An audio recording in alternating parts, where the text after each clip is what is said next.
कथा भगवान कहते हैं, एक दिन भगवान के मन में आया, अक्रूर जी को बुलाते हैं, उद्धव जी को। अब उद्धव जी भगवान के मित्र है, सखा है, मथुरा में मित्रता हुई है और वो बहुत बड़े ज्ञानी है। और ज्ञानी है और ज्ञान का अभिमान भी है कि मैं बहुत बड़ा ज्ञानी हूं, इससे बड़ा मूर्ख कोई नहीं हो सकता। ज्ञानी है और ज्ञान का अभिमान आ जाए तो उससे बड़ा मूर्ख कोई नहीं होता है, क्योंकि ज्ञान की कोई सीमा नहीं है कि इतने देर के बाद ज्ञान नहीं रहेगा। उद्धव जी को बुलाते हैं क्योंकि उद्धव जी को भी घमंड हो गया था कि मैं जब इतना मैं ज्ञानी हूं कि मुझसे कोई यदि बात करेगा तो उस वार्तालाप में मैं उसको हरा दूंगा अपने ज्ञान के बल पर।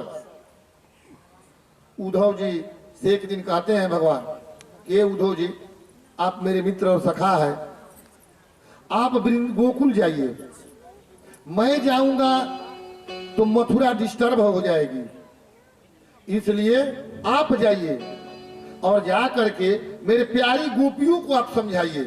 वो रो रही होगी, मेरी मैया रो रही होगी, मेरे बाबा रो रहे होंगे। मैं 2 दिन के लिए कह करके गोपियों राधा से आया था, लेकिन यहाँ तो बहुत दिन हो गया, यदि हटूंगा तो मथुरा सुरक्षित हो जाएगी, इसलिए आप जाइए। आप ज्ञान के बहुत भंडार है, आपको तर्क करने की क्षमता है, शक्ति है, आप जा करके। उद्धव जी अब चल देते हैं गोकुल में।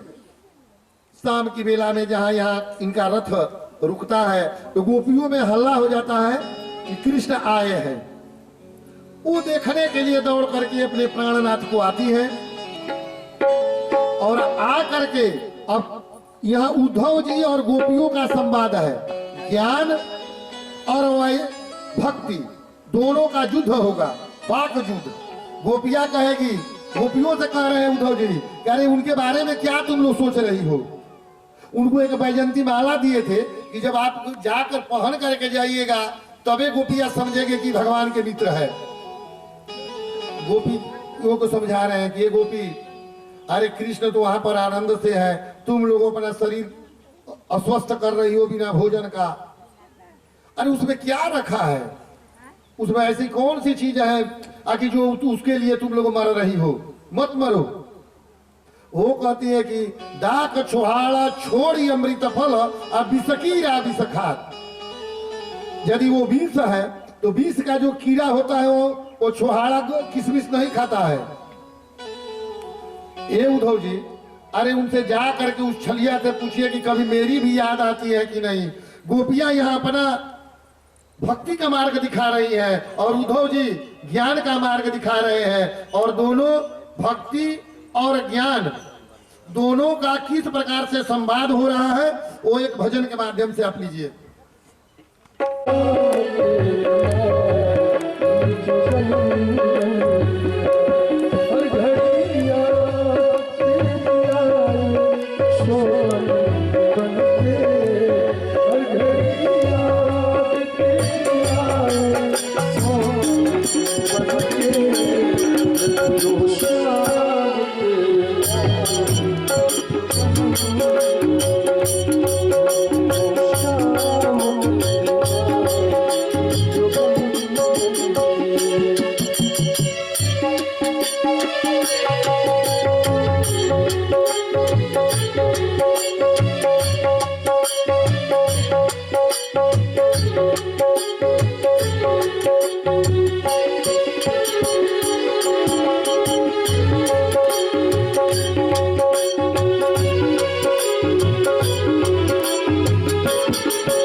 तेरे चेहरे का दर्पण बन के टूट गई के दरबान बनके मैं फिरूं शाम तेरे नाम की जुगल बनके मैं फिरूं शाम तेरे नाम की जुगल बनके।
लगता है किसी और को जोड़ दिया, मुझको लगता है किसी और को जोड़ दिया। अब तो हर रात मुझको कसती है बन के, अब तो हर रात मुझको कसती है बन के। मैं फिरूं शाम तेरा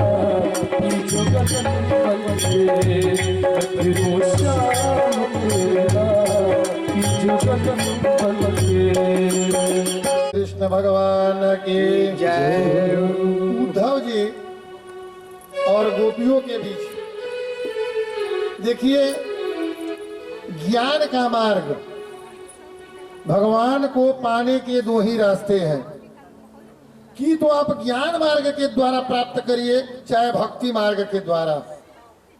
ज्ञान मार्ग शॉर्टकट का रास्ता जरूर है, लेकिन बड़ी उसमें दिक्कत है, रिस्क है। और भक्ति मार्ग थोड़ा दूर पड़ेगा, लेकिन बड़ा आसान है भगवान को पाने का। जैसे ज्ञानी जो होता है उसमें तर्क कुतर्क करने की शक्ति आ जाती है, भक्त कभी तर्क कुतर्क नहीं करता है। यदि मुझे शुगर है और यदि मैं शुगर की दवाई का ज्ञान हो गया तो मैं एक दो मिठाई खा लूंगा, एक खा लिया चलो एक दो गोली खा लेंगे। लेकिन जब ही नहीं है कि शुगर यदि बढ़ जाएगा तो दवाई भी खाना है, नहीं है तो मीठा खाइबे नहीं करेगा, वही भक्ति है। क्योंकि ज्ञान जब हो जाता है तो अहंकार आ जाता है और उपाय बनने लगता है। यदि ज्ञान आ गया कि ये काम करेंगे तो ये काम हो जाएगा, चलो एक बिल्ली मार दें, और इसका हम एक शास्त्र में पढ़े हैं कि ये काम कर देने से दोष छूट जाएगा, तो बिल्ली मार देगा। लेकिन जो दोष कैसे छूटेगा कि नहीं छूटेगा, जो नहीं जानता उसे गलती होइबे नहीं करेगा।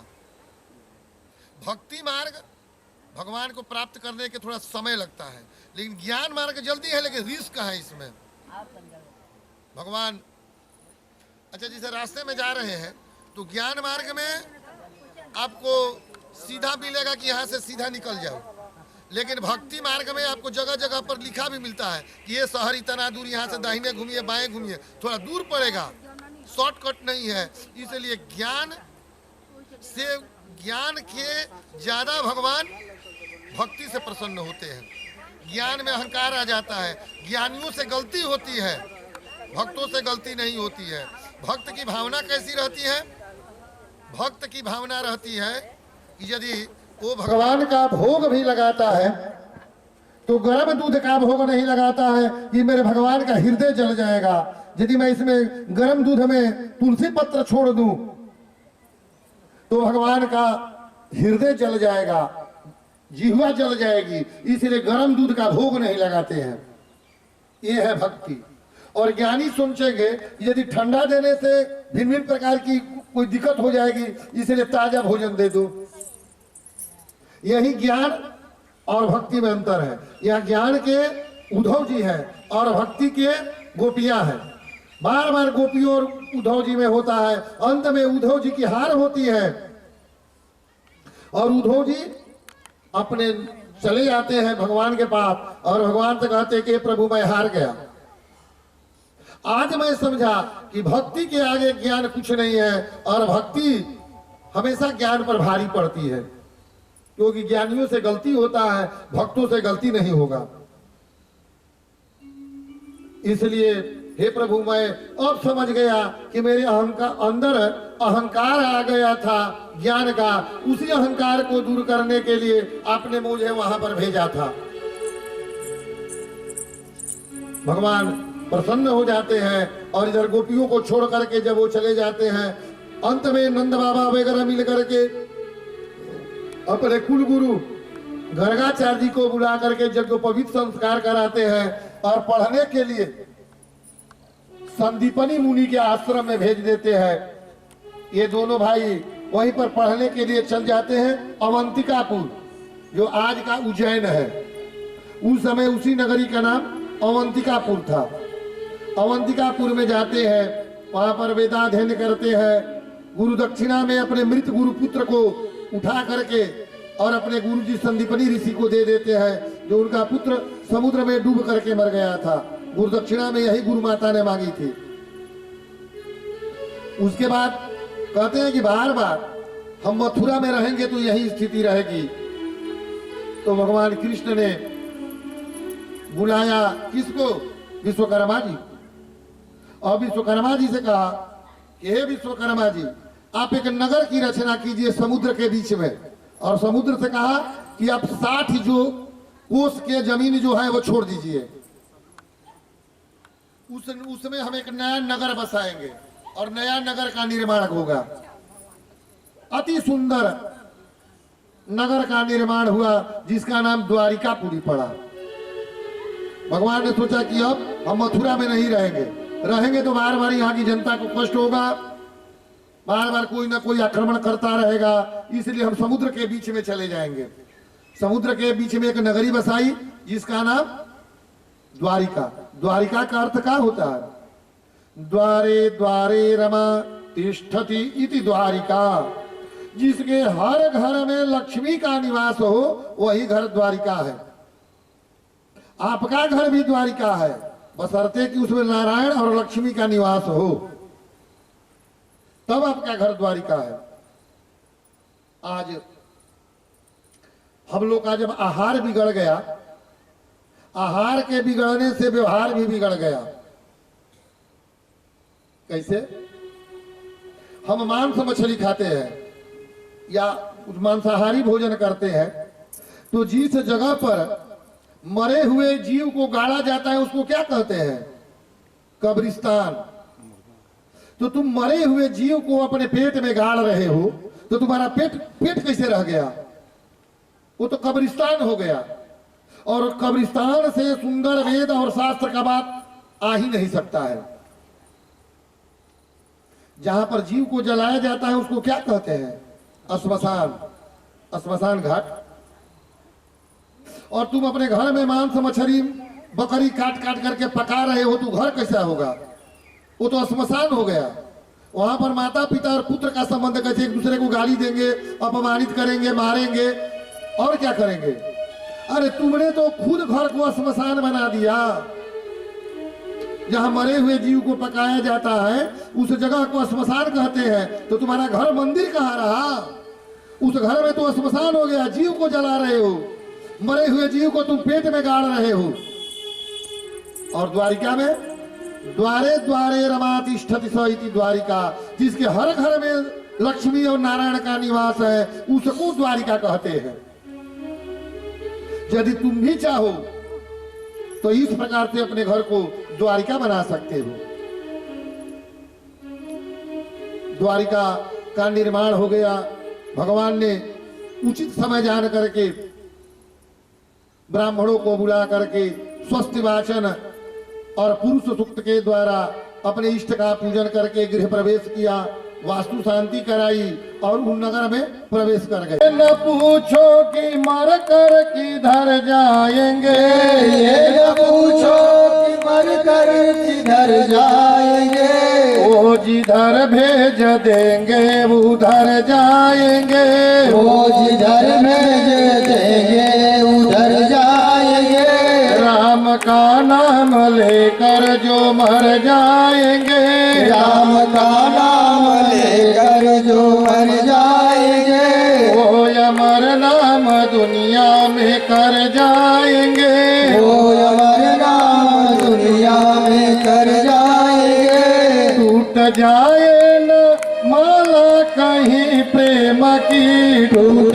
जाए न माला कहीं प्रेम की, टूट जाए न माला कहीं प्रेम की, टूट जाए न माला कहीं प्रेम की, कीमती ये रतन सब बिखर जाएंगे, कीमती ये रतन सब बिखर जाएंगे, राम का नाम लेकर जो मर जाएंगे, राम का नाम लेकर जो मर जाएंगे, वो अमर नाम दुनिया में कर जाएंगे, वो अमर नाम दुनिया में कर जाएंगे।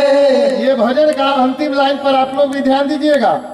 और मैं भी कहता हूँ कि बात मानो न मानो खुशी आपकी, बात मानो न मानो खुशी आपकी, बात मानो न मानो खुशी आपकी, बात मानो न मानो खुशी आपकी, हम मुसाफिर है कल अपने घर जाएंगे, हम मुसाफिर है कल अपने घर जाएंगे, हम मुसाफिर है कल अपने घर जाएंगे, हम मुसाफिर है कल अपने घर जाएंगे, राम का नाम लेकर जो मर जाएंगे, राम का नाम लेकर जो मर जाएंगे, वो अमर नाम दुनिया में कर जाएंगे, वो अमर नाम दुनिया में कर जाएंगे।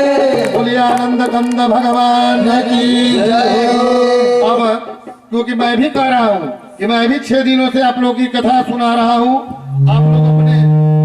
आप लोग अपने मन में उसको धारण कर लेना, क्योंकि कल सिर्फ 2 घंटे की कथा होगी और मोक्ष की तरफ चलिए। क्योंकि हम मुसाफिर हैं, हम तो दूसरे गांव के हैं, हम मुसाफिर हैं कल अपने घर जाएंगे। इसलिए आप लोग अपने के मन में 6 दिन से कथा सुन रहे हैं, कल भी सुनिएगा, अपने आप में जरूर सुधार करिएगा, तभी मेरी कहने की सार्थकता और आपकी सुनने की सार्थकता रहेगी। इसलिए कभी भी परमात्मा को आप भूलिएगा मत।